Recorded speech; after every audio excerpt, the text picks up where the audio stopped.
The morning Josephine Abbott turned 21. Her father announced at breakfast that 3 suitors would be arriving within the month to compete for her hand in marriage, and not one of them knew how to rope a steer or mend a fence without calling for help. She set down her fork with more force than necessary, the clatter echoing through the dining room of the sprawling ranch house outside Raton, New Mexico Territory. The year was 1887, and the Abbott Ranch stretched across 15,000 acres of high desert grassland, a fortune built on cattle, sweat, and her late mother's business sense. Josephine had inherited her mother's sharp mind and her father's stubborn streak, a combination that made her both the most sought-after and most difficult woman in Colfax County. "Papa, we have discussed this," Josephine said, keeping her voice level despite the anger simmering beneath. "I will not be auctioned off like prize livestock." Thomas Abbott, a bear of a man whose weathered face showed every one of his 53 years, sighed deeply. "Josie, be reasonable. The ranch needs nothing that I cannot provide," she interrupted. "I have managed the books for 3 years. I know every head of cattle, every acre of grazing land, every debt and credit to our name. What the ranch does not need is some soft-handed Easterner who sees it as a novelty." Her father's expression softened. Since her mother Margaret had died of pneumonia 4 winters past, Josephine had indeed taken over much of the ranch's management. She could read a ledger as well as any accountant and knew cattle breeding better than most men twice her age. But Thomas worried.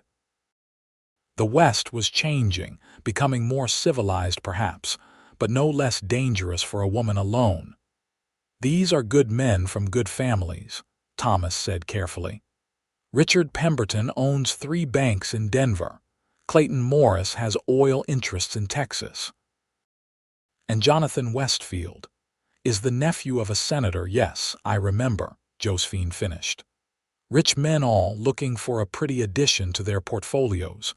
No, Papa, if I marry, it will be because the man loves me, not your land." She stood from the table, her green eyes flashing with determination.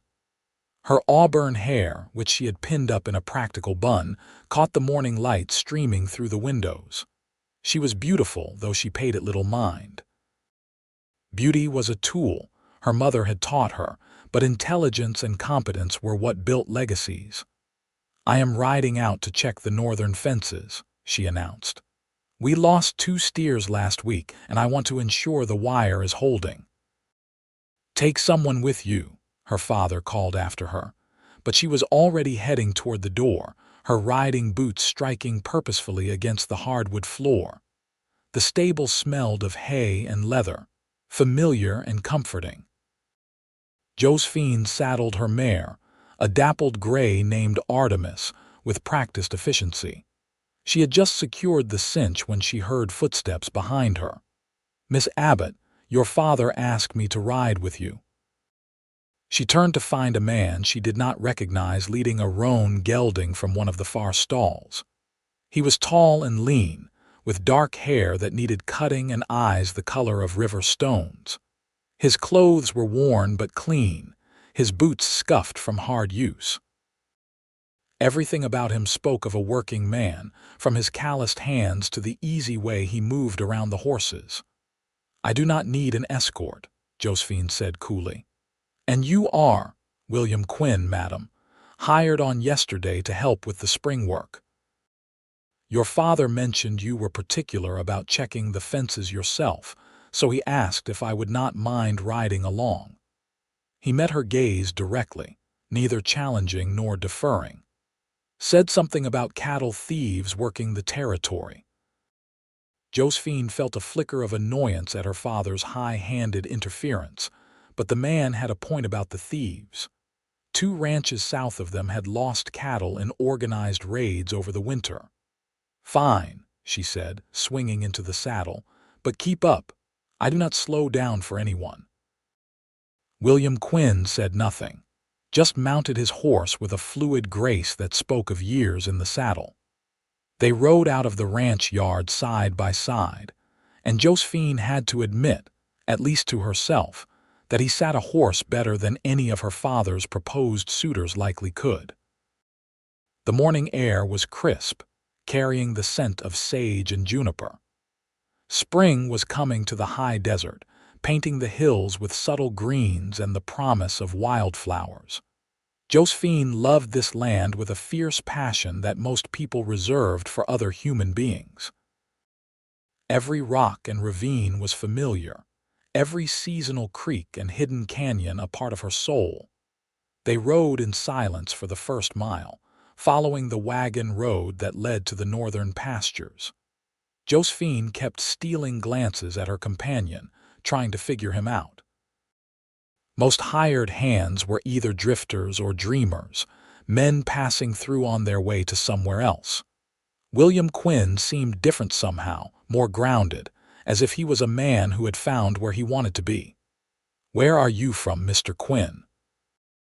she asked finally, curiosity getting the better of her. "West Texas originally," he replied. "Worked ranches from San Antonio to the Pecos. Heard the Abbott spread was one of the best run in the territory. Thought I would see if you needed a hand. What made you leave Texas?" He was quiet for a moment and she thought he might not answer. Then he said, "My family had a small ranch. We lost it 3 years back. Drought, debt, bad luck.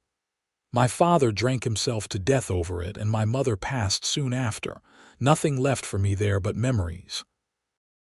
There was no self-pity in his voice, just a simple statement of facts. Josephine understood that kind of grief. It was the kind you carried quietly, letting it shape you without defining you. "I am sorry," she said and meant it. "Life is hard out here," William said, "but it is honest. I prefer that to easy lies." They reached the northern fence line by mid-morning. Josephine dismounted and walked the length of the barbed wire, checking each post and stay. William followed, saying nothing but watching her work with an attention that felt different from the usual masculine condescension she encountered. He seemed to be genuinely interested in her methods. "Here," she said, pointing to a section where the wire had been cut and poorly repaired. "This is recent, within the last few days." William crouched beside her, examining the wire. "Clean cut," he observed, "not rust or wear. Someone came through here." "Cattle thieves," Josephine said grimly.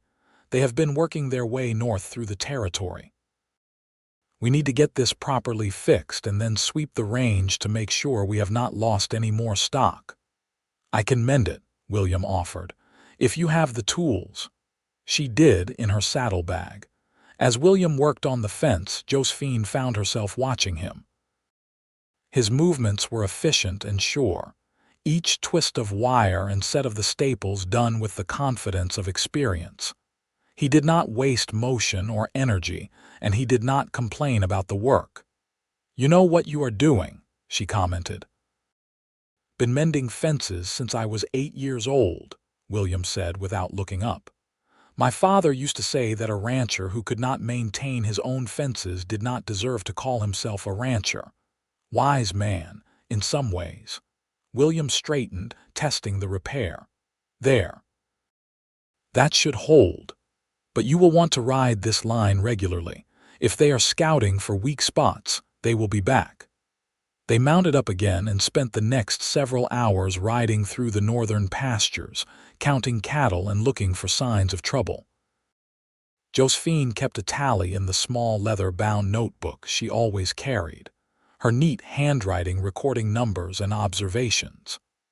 William rode point, his eyes constantly scanning the terrain with the alertness of a man who understood that danger could come from any direction. It was nearly noon when they stopped by a spring-fed creek to water the horses and rest. Josephine sat on a flat rock, pulling out the biscuits and cold beef she had packed that morning. Without asking, she held out half to William. "Thank you, madam," he said, accepting the food.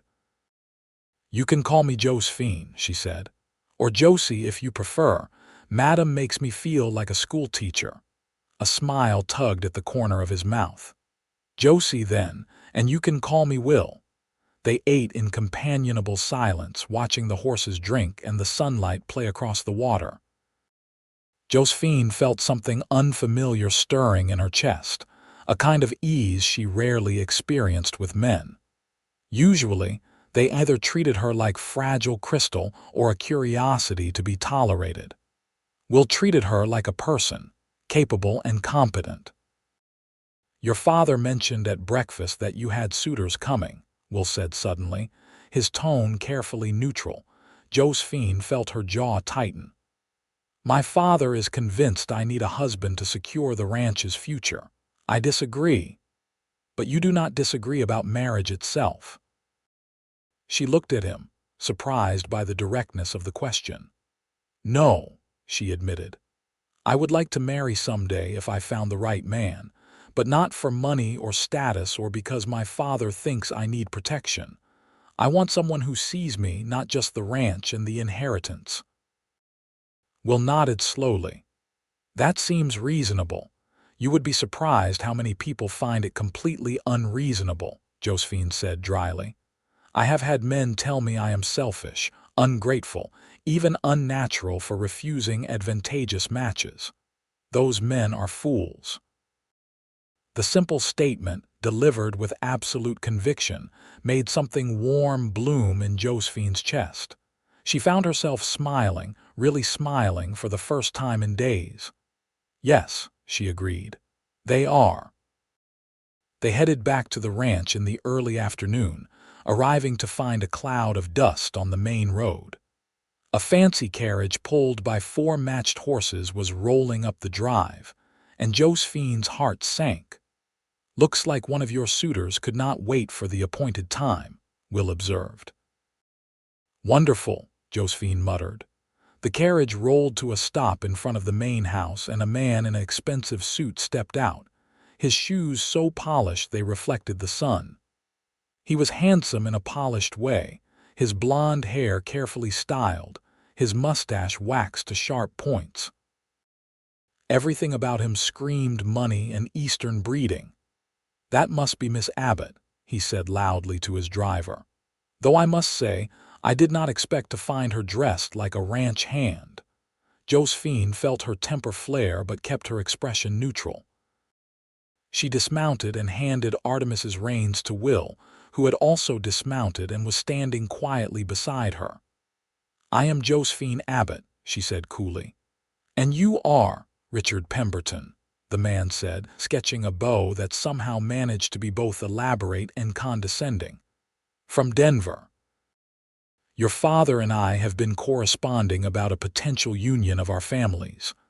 "My father corresponds about many things without consulting me," Josephine said. "You are early, Mr. Pemberton." I found myself with unexpected time and thought, why wait? Richard smiled, showing very white teeth.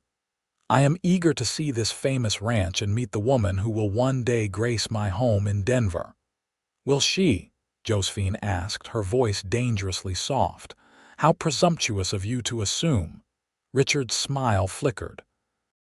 Before he could respond, Thomas Abbott came bustling out of the house, his face a mixture of pleasure and anxiety.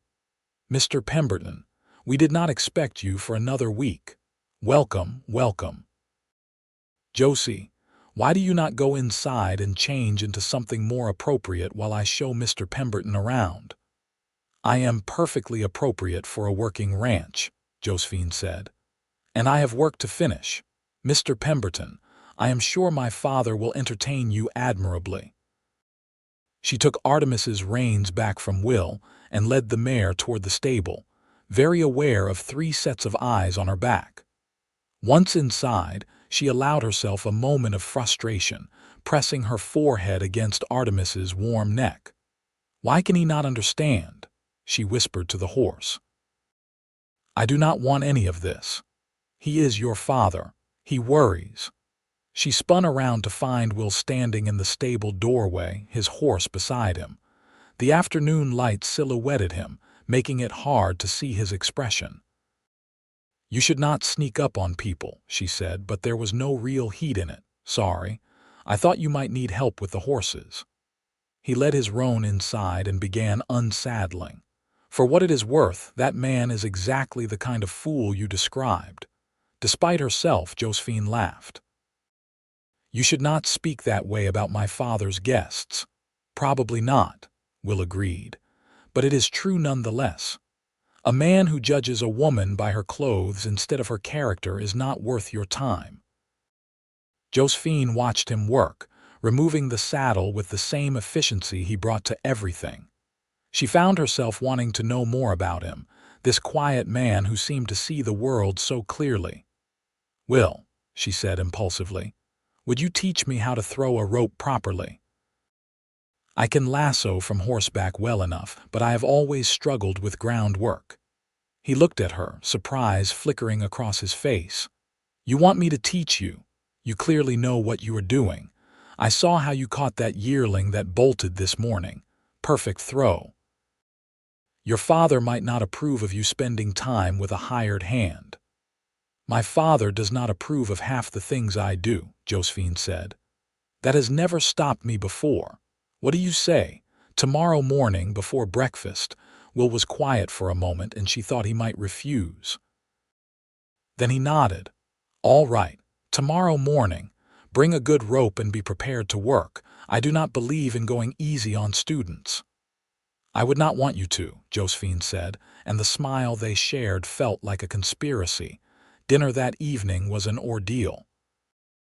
Richard Pemberton held court at the dining table, regaling them with stories of his banking empire and his connections in Denver society. He spoke about Josephine as if she were not there, discussing with her father how she would need to be properly introduced to Denver's elite, and how his mother would help her with the necessary refinements. Josephine sat in stony silence, eating her roast beef and potatoes while planning exactly what she would say when she could get her father alone. Across the table, her father kept shooting her pleading looks, clearly hoping she would make more of an effort.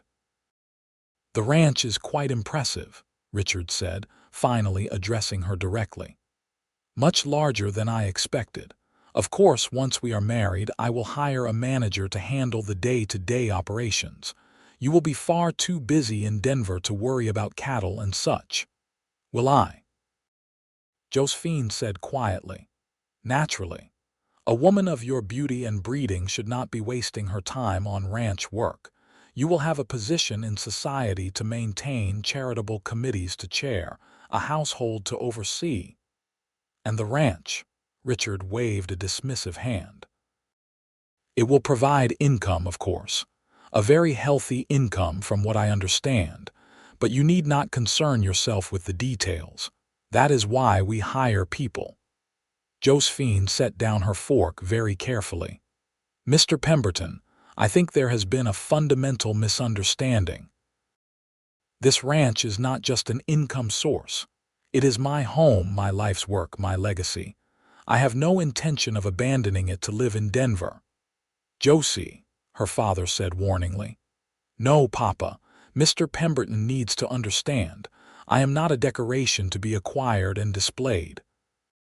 If I marry, my husband will need to understand that the ranch comes with me, not the other way around." Richard's handsome face hardened.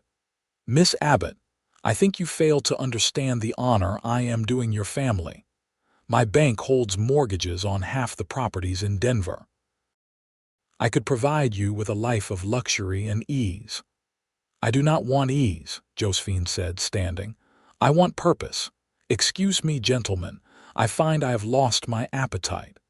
She left the dining room with her head high, ignoring her father's calls.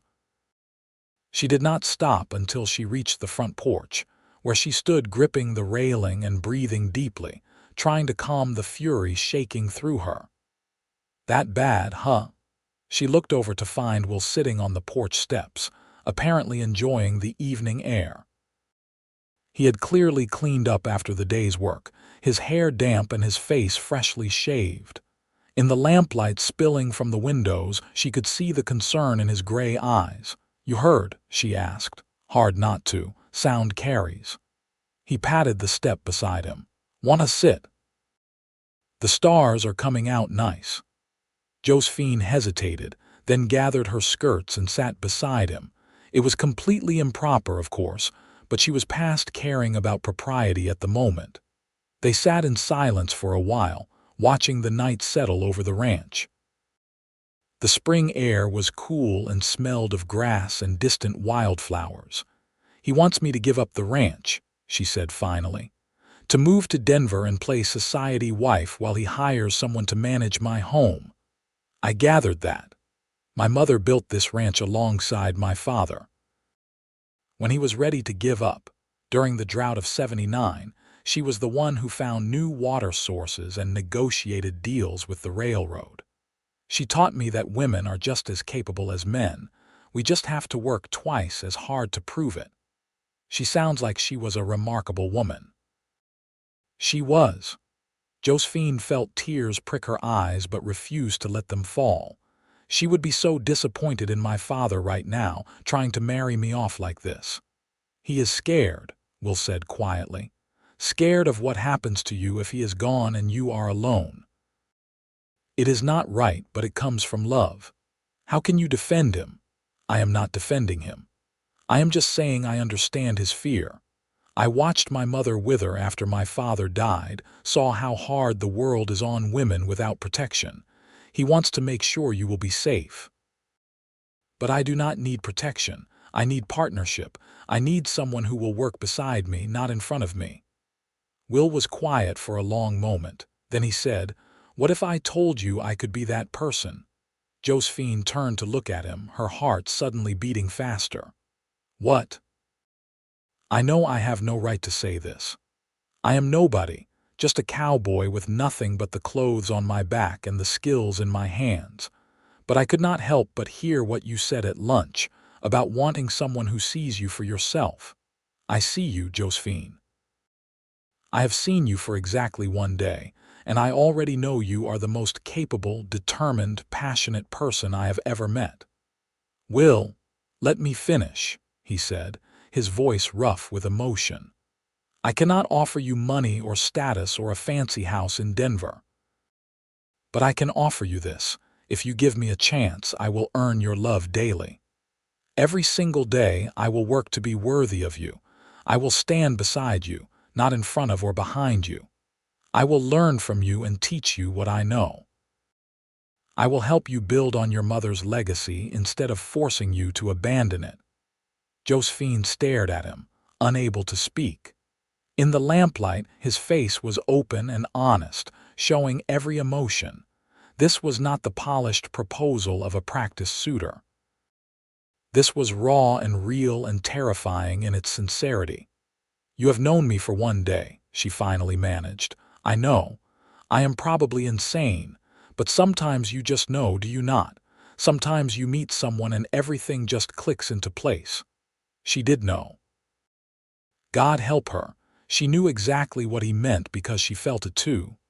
From the moment he had spoken to her in the stable that morning, something had felt different, right in a way she had never experienced before. "My father will never allow it," she said. "You are a hired hand. He wants me to marry someone with money and position." "Then I will get money and position," Will said fiercely. "I will work every hour God gives me. I will save every penny. I will prove to your father and everyone else that I am worthy of you. You should not have to prove yourself to anyone. But I want to. Not because I think I am not good enough, but because you deserve a man who will fight for you, who will not just expect you to fall into his lap because of his bank account or his connections.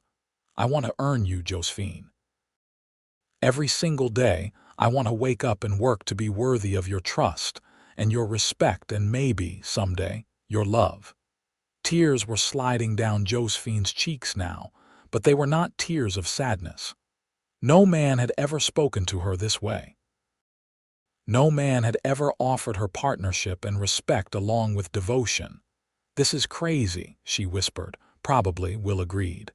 But is it any crazier than marrying some banker who will not let you be yourself? She laughed, a shaky sound.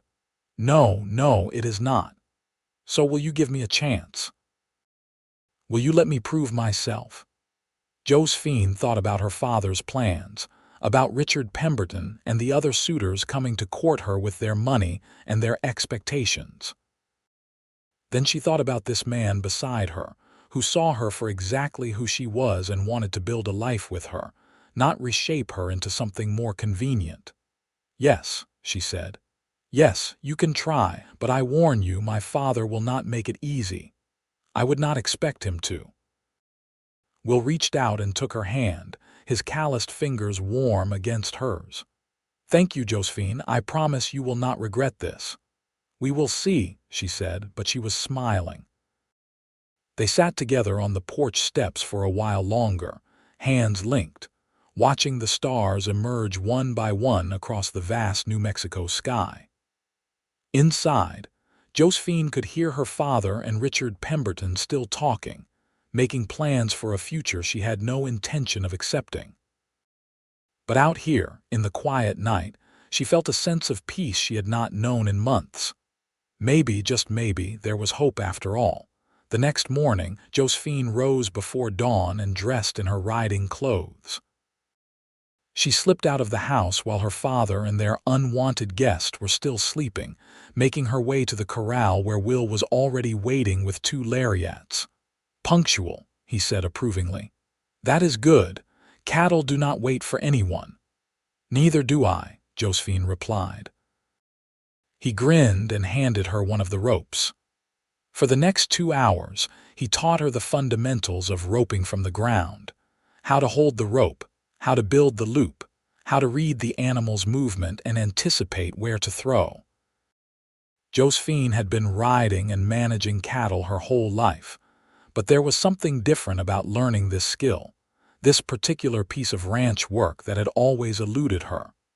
Will was a patient teacher, demonstrating each technique multiple times and watching carefully as she practiced. When she got frustrated, he would steady her with a hand on her shoulder and a quiet word of encouragement. When she succeeded, landing a loop around a practice post, his praise felt genuine and hard-won. You are a natural, he said as she successfully roped the post 3 times in a row. You just needed someone to show you the right grip. Or I needed a teacher who believed I could do it, Josephine said. Their eyes met, and the moment stretched between them, charged with possibility. Then the dinner bell rang from the house, signaling breakfast, and the spell broke. We should go in, Josephine said reluctantly. My father will have noticed I am gone. And your suitor? He is not my suitor, Josephine said firmly. He is an uninvited guest who will be leaving as soon as I can convince my father to send him away. Breakfast was tense. Thomas Abbott was clearly displeased that Josephine had disappeared at dawn, and Richard Pemberton kept shooting disapproving looks at her wind-blown hair and dusty clothes. Will ate with the other ranch hands in the bunkhouse, as was proper, but Josephine found herself wishing he could be at the table instead of the pompous banker. Josephine, Mr. Pemberton has graciously agreed to stay for a few more days, her father announced. I thought you might show him around the ranch, let him see what he will be managing. What he will be managing? Josephine set down her coffee cup. Papa, I thought I made myself clear last night. You made your feelings clear, yes, Thomas said, his tone hardening. But you are being unreasonable. Mr. Pemberton is offering you a wonderful life. He is offering me his version of a wonderful life, Josephine corrected. One that requires me to give up everything I care about. You are 21 years old, her father said. It is past time you married and settled down. I have indulged your independence long enough. Indulged? Josephine felt her temper rising. I have run this ranch for 3 years. I have increased our profits by 20%. You have done wonderfully, Thomas interrupted. And I am proud of you. But you need a husband, Josie. Someone to protect you and provide for you when I am gone. I can protect and provide for myself." "Can you?" Thomas's voice rose. "Can you fight off cattle rustlers? Can you negotiate with railroad barons and cattle buyers? Can you manage when there is trouble?" "Yes." Josephine stood, her chair scraping back. "Yes, I can do all of those things because you and Mama taught me how. But apparently you do not trust your own teaching." She left the table before her father could respond, striding out of the house with her head high and her heart pounding. She made it to the stable before the tears came, hot and angry and frustrated. "Hey, easy now." Will's voice was soft, and then his hand was on her shoulder, turning her gently. She went into his arms without thinking, letting him hold her while she cried against his chest. He did not say anything, just held her and let her release the storm of emotions. "I am sorry," she said finally, pulling back and wiping her eyes. "That was inappropriate." "That was human," Will corrected. "You are allowed to be upset. He does not understand, or he does not want to understand. Give him time. He will come around." "How can you be sure?" "Because any man who raised a daughter like you clearly has good sense buried in there somewhere. He is just letting his fear get in the way right now." Josephine managed a watery smile. "You have a lot of faith in people." "I have faith in the right people," Will said, "and you are definitely the right people." Over the next few days, a pattern emerged. Richard Pemberton continued his clumsy courtship, following Josephine around and offering unwanted opinions on how the ranch should be run. Josephine continued to rebuff him, politely but firmly. And every morning before dawn, she met Will at the corral for lessons. He taught her more than just roping. He showed her tricks for reading the weather, for spotting illness in cattle before it became serious, for finding water in unlikely places.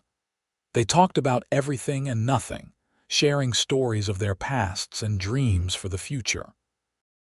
With every conversation, every shared laugh, every moment of comfortable silence, Josephine felt herself falling deeper.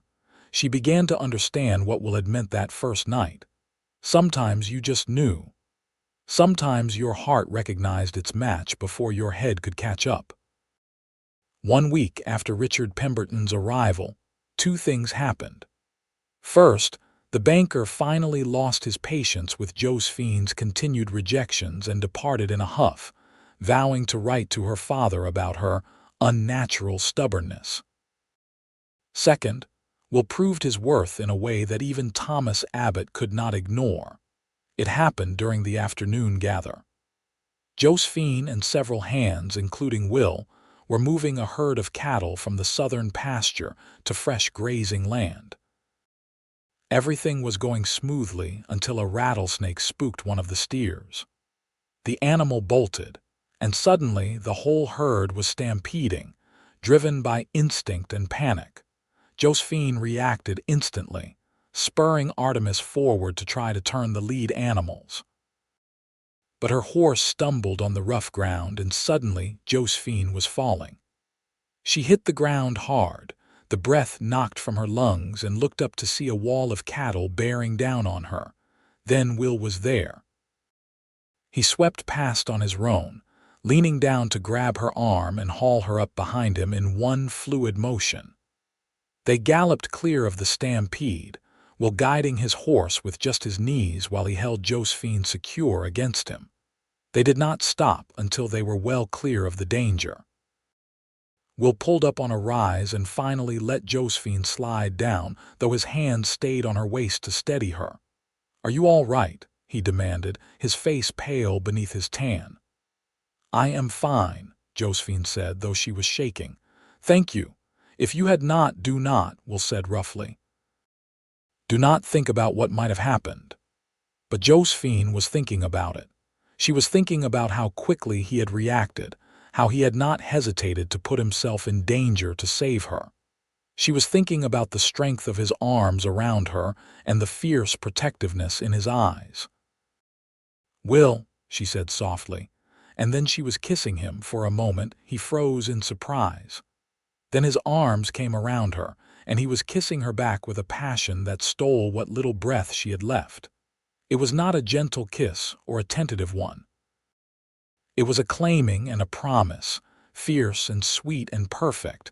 When they finally broke apart, both breathing hard, Will rested his forehead against hers. "I love you," he said simply. "I know it has only been a week, but I love you, Josephine Abbott. I think I have loved you since you told me you would not slow down for anyone." "I love you too," Josephine whispered, and the truth of it filled her with joy.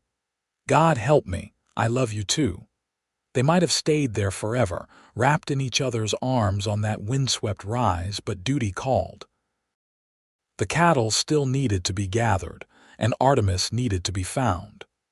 They rode back together, sitting close, their hands linked between them. The other hands had managed to turn the stampede and were bunching the cattle back together. Josephine's father came galloping up, his face frantic with worry. "Josie, thank God. When I saw you fall," he pulled up short, taking in her disheveled appearance and the way Will was staying protectively close. "What happened?" "Mr. Quinn saved my life," Josephine said clearly, making sure all the hands could hear. "I fell and he pulled me clear of the stampede. If not for his quick thinking and skill, I would be dead." Thomas looked at Will, really looked at him for the first time. "Is this true?" "I did what anyone would do," Will said, uncomfortable with the attention. "No," Thomas said slowly.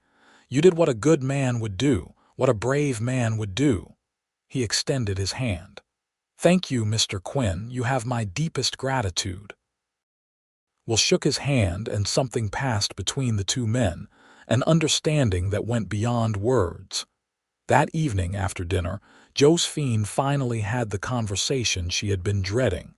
She found her father in his study, reviewing the ranch accounts by lamplight. "Papa, we need to talk." Thomas looked up and sighed. "If this is about more suitors, it is about Will Quinn."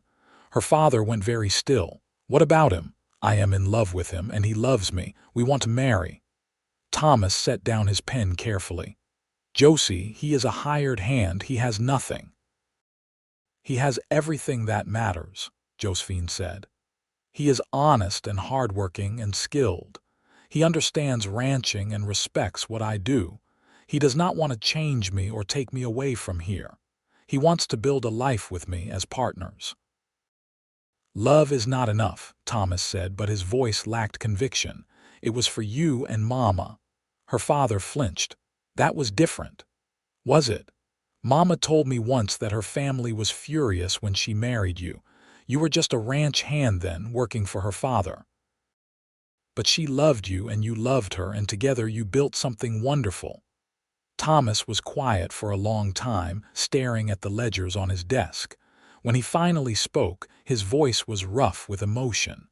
"I miss her every day. Your mother was the best part of me." "I know, Papa. I just want you to be safe. I want you to have security and comfort." "I will have those things with Will.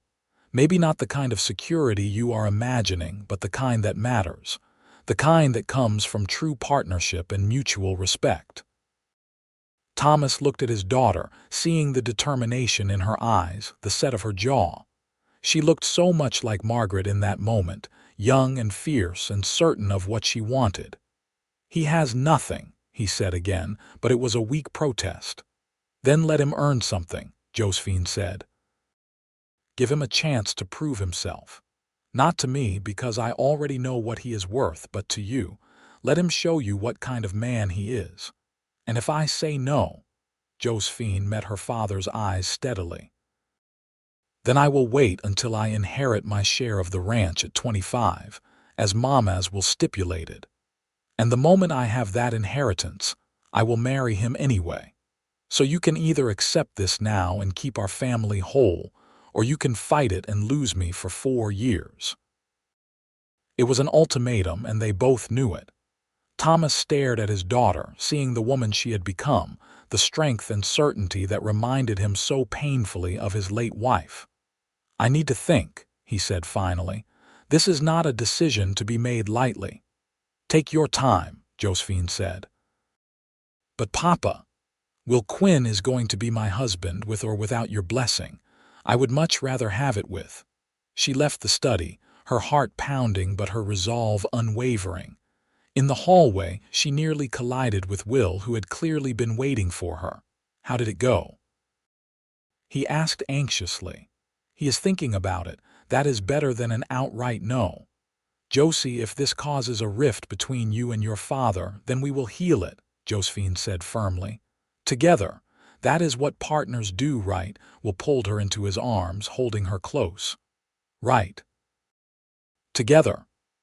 Thomas Abbott spent the next 3 days observing Will Quinn. He watched how the younger man worked, how he treated the horses and the other hands. He saw the respect Will commanded through skill and fairness rather than bluster or authority. He noticed how Will stayed late to help with tasks that were not his responsibility, how he treated even the most menial work with care and attention. Most importantly, he watched how Will and Josephine were together. The easy partnership between them, the way they moved around each other like parts of a well-oiled machine. The respect in their eyes when they looked at each other, the way they listened when the other spoke. It reminded Thomas, painfully, of his own marriage to Margaret. On the 4th day, he called Will into his study. "Sit down, Mr. Quinn." Will sat, his back straight and his expression calm. He was nervous, Thomas could tell, but he hid it well. "My daughter tells me you want to marry her," Thomas said without preamble. "Yes, sir, with your permission." "You have nothing. No property, no savings, no prospects beyond being a ranch hand." "That is true," Will acknowledged, "but I have skills and determination and a willingness to work harder than any man you have ever met. Give me a year, Mr. Abbott. 1 year to prove I can provide for Josie and contribute to this ranch. If at the end of that time you do not think I have earned the right to marry your daughter, I will step aside." Thomas studied the younger man. "A year is a long time to ask my daughter to wait." "I know. But I want you to be certain. I want you to have no doubts that I am worthy of her." "You said you would earn her love daily," Thomas said, and Will's eyes widened in surprise. "Yes, she told me about that, about your promise to her. I meant every word. I believe you did." Thomas leaned back in his chair. "My wife, Margaret, was the daughter of a ranch owner. When I asked for her hand, her father laughed in my face, told me I was dreaming above my station.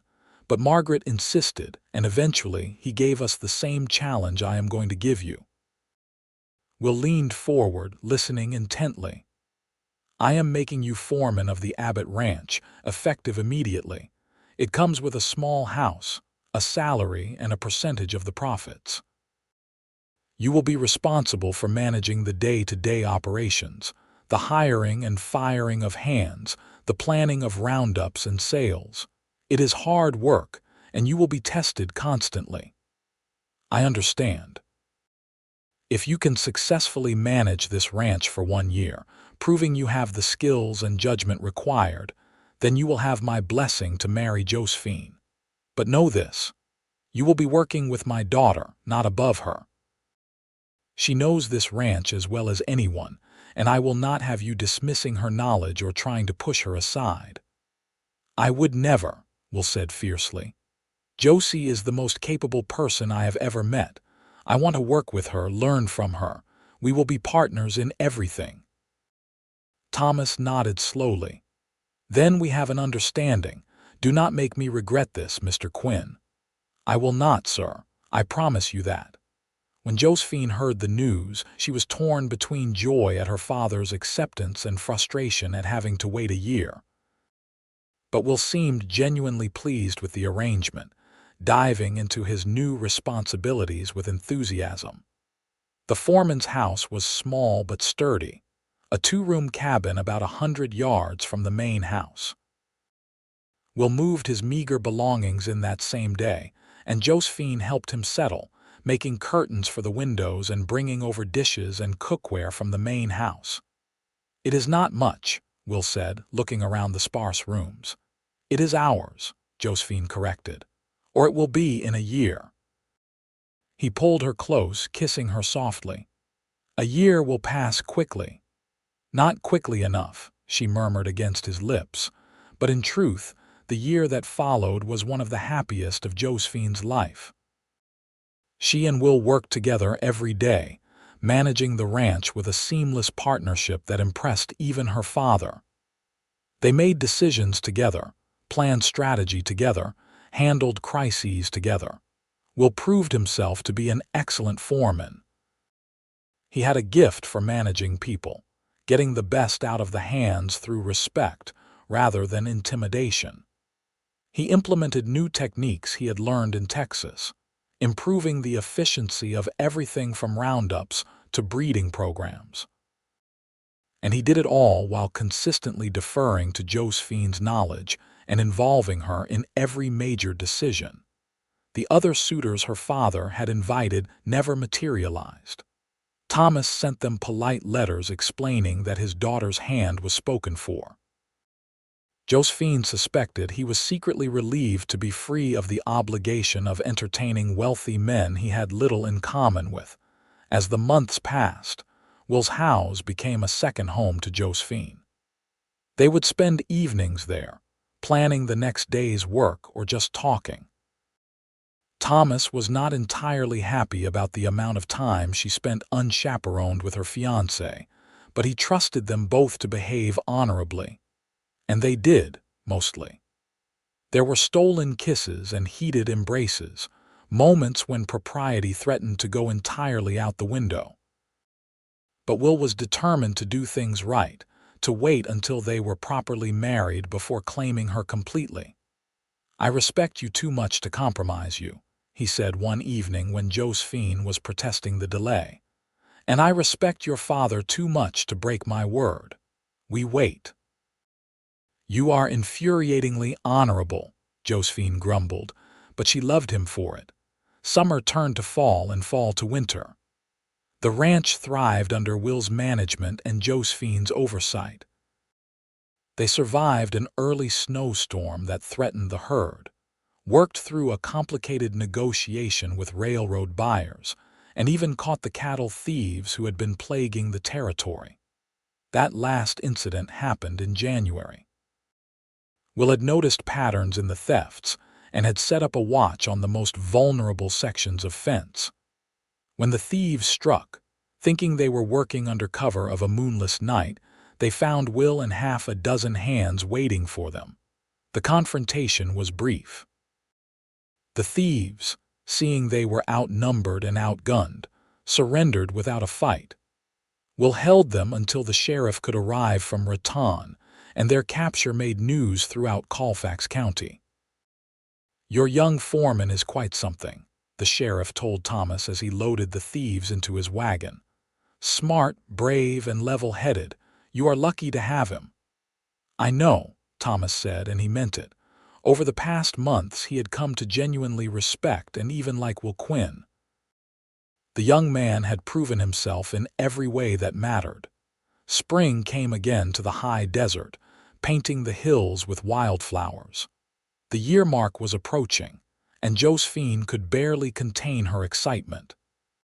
She and Will began planning their wedding, a simple affair to be held at the ranch with the whole community invited. One evening in early May, as they sat together on the porch of Will's house watching the sunset, he took her hand. "I have something for you," he said. From his pocket he pulled a small wooden box.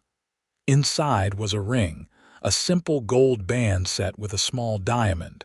It was not large or particularly fancy, but it was beautiful. "It was my grandmother's," Will explained. "The only thing of value my mother had left. She gave it to me before she died and told me to save it for a woman who was worth it. I cannot think of anyone more worthy than you." Tears streamed down Josephine's face as he slipped the ring onto her finger. "It is perfect. You are perfect." "I am far from perfect," Will said with a smile. "But I am yours, completely and forever." They were married on the first Saturday in June, exactly 1 year and 1 week after Will had first arrived at the Abbott Ranch. The ceremony was held in the ranch yard, beneath an arch of wildflowers that the ranch hands had spent days constructing. Josephine wore her mother's wedding dress, carefully preserved and altered to fit. She looked radiant, her auburn hair loose around her shoulders, her green eyes shining with joy. Will wore his best clothes, borrowed dress boots, and an expression of such love and devotion that it made more than one wedding guest wipe their eyes. Thomas walked his daughter down the aisle, his own eyes suspiciously bright. When the minister asked who gave this woman to be married, he said clearly, "Her mother and I do with our blessing and our love." The vows were traditional, but when Will spoke his promises, everyone knew he meant every word. "I promise to love you, honor you, and stand beside you as an equal partner for all my days. I promise to earn your love daily, through my words and my actions, from this day until my last." Josephine's voice was steady and strong as she made her own vows. "I promise to love you with all my heart, to trust you with all my soul, and to build a life with you based on respect and partnership. You are my choice, today and always." When the minister pronounced them husband and wife, Will's kiss was tender and reverent, a promise of the life they would build together. The celebration lasted well into the night. There was music and dancing, food and drink, laughter and joy. Josephine danced first with her new husband, then with her father, who held her close and whispered, "Your mother would be so proud of you, of both of you." "I know, Papa. Thank you for taking a chance on us." "Thank you for not letting me stand in the way of your happiness," Thomas replied. "You were right, and I was wrong. Will is exactly the man you deserve." As the party continued around them, Will and Josephine finally slipped away to the foreman's house, now their home together. Inside, by lamplight, they finally claimed each other completely, sealing their union with passion and love and the tender intimacy of two people who had chosen each other freely. Afterward, lying in Will's arms, Josephine felt a contentment she had never known before. This was what she had been waiting for, what she had refused to compromise on. Not wealth or status, but true partnership and genuine love. "Happy," Will murmured, pressing a kiss to her hair. "Happier than I ever imagined possible," Josephine replied. The years that followed were not without challenges. Ranching was never easy, and there were droughts and diseases, harsh winters and economic downturns. But Will and Josephine faced every obstacle together, their partnership growing stronger with each trial. 2 years after their wedding, their first child was born. They named him James Thomas Quinn, after both grandfathers. Will proved to be a devoted father, balancing his work on the ranch with time for his son. Josephine, despite the demands of motherhood, remained actively involved in managing the ranch, proving that a woman could indeed do both. When James was 3, twin daughters arrived. Sarah and Emma were wild and fearless, taking after their mother. They learned to ride almost before they could walk and showed every sign of being as capable and independent as Josephine. Thomas Abbott, now a grandfather, seemed to grow younger with the children around. He doted on them shamelessly, and could often be found telling them stories of their grandmother Margaret and the early days of the ranch. When he looked at his daughter's family, the love and happiness evident in every interaction, he knew he had made the right choice in trusting Will Quinn. As the children grew, so did the ranch. Will and Josephine implemented new breeding programs and diversified their holdings. They bought adjoining land when it became available, expanding their grazing territory. They invested in better water systems and fencing, in breeding stock and equipment. Through it all, Will kept his promise. Every day, he earned Josephine's love through his actions and his devotion. He treated her as a full partner in everything, valuing her opinions and trusting her judgment. When they disagreed, They worked through it together, neither trying to dominate the other. And every day, Josephine fell more deeply in love with the man she had chosen.